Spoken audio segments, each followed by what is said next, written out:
কোথাও ছায়া, কোথাও আবার মৃদু রোদ। পাহাড়ের রৌদ্র ছায়ায় এমন অনুকূল আবহাওয়ায় সম্ভাবনার জানান দেয় রোবাস্টা জাতের কফির দানাগুলো। আগে থেকেই দেশ জুড়ে খ্যাতি রয়েছে খাগড়াছড়ির হলুদ এবং আম্রপালির।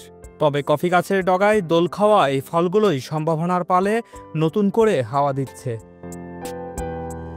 পার্বত্য জেলা খাগড়াছড়ির পানছড়ি উপজেলার শান্তিপুর এলাকার বাসিন্দা আবৃত্তি চাকমা ২০০০ সালে রাঙামাটি সরকারি কলেজ থেকে স্নাতক শেষ করে ঠিকাদারি পেশায় আত্মনিয়োগের পাশাপাশি নিজ বসতবাড়ির আঙিনায় ৩ একর জায়গায় গড়ে তোলেন মিশ্র ফলের বাগান।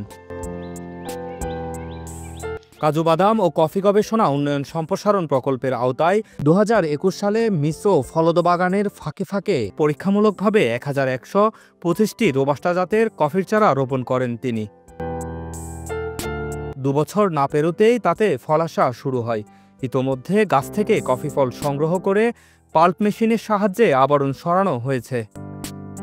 প্রতি ৬ কেজি তাজা কফি ফল থেকে শ্বাসযুক্ত ১ কেজি কফি বিন সংগ্রহ করেছেন এই উদ্যোক্তা। কফি সাধারণত ২ প্রকার, একটা হচ্ছে রোবাস্তা আর একটা হচ্ছে অ্যারাবিকা। আমি যেটা রোপণ করছি এটা হচ্ছে রোবাস্তা।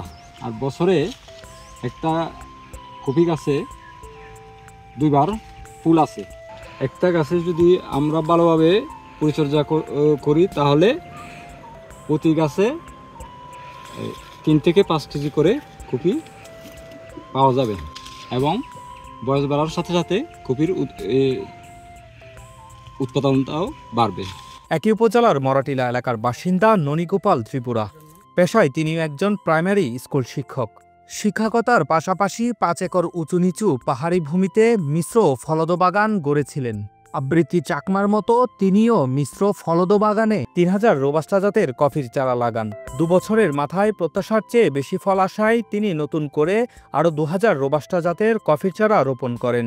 এখন বাণিজ্যিকভাবে উৎপাদনে যেতে চান ননীগোপাল ত্রিপুরা। আসলে কফি হচ্ছে আমাদের পার্বত্য অঞ্চলের জন্য খুব একটা লাভজনক একটা ফসল বলে আমি মনে করি।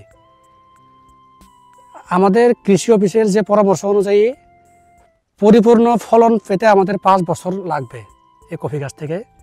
আশা করা যায় এখন যে গাছে ফলন আছে কয়েকটা গাছে ১ কেজি ১.৫ কেজি বা ২ কেজি এরকম পাইছি আমি কয়েকটা গাছ থেকে। আশা করা যায় এখান থেকে আমি ভবিষ্যতে লাভবান হতে পারবো। কফির অনেকগুলো জাত রয়েছে, তবে এর মধ্যে বাংলাদেশে বাণিজ্যিকভাবে উৎপাদিত হচ্ছে অ্যারাবিকা ও রোবাস্টা জাতের কফি। পাহাড়ের অনুকূল আবহাওয়া রোবাস্টা জাতের কফি চাষের জন্য বেশ উপযোগী।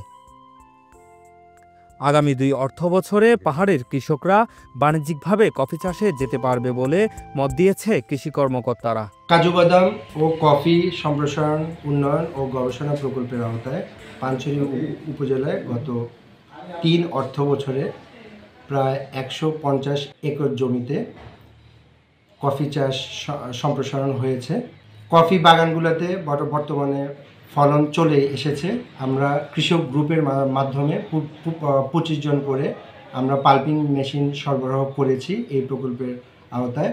কৃষকরা প্রতিটা প্রসেস করে, প্রতিটা স্টেপে কফি প্রসেস করে বর্তমানে স্থানীয়ভাবে বাজারজাত করছেন। আমরা আশা করি আগামী ২ অর্থ বছরের মাঝেই কৃষকরা বাণিজ্যিকভাবে উৎপাদনে চলে যেতে পারবেন।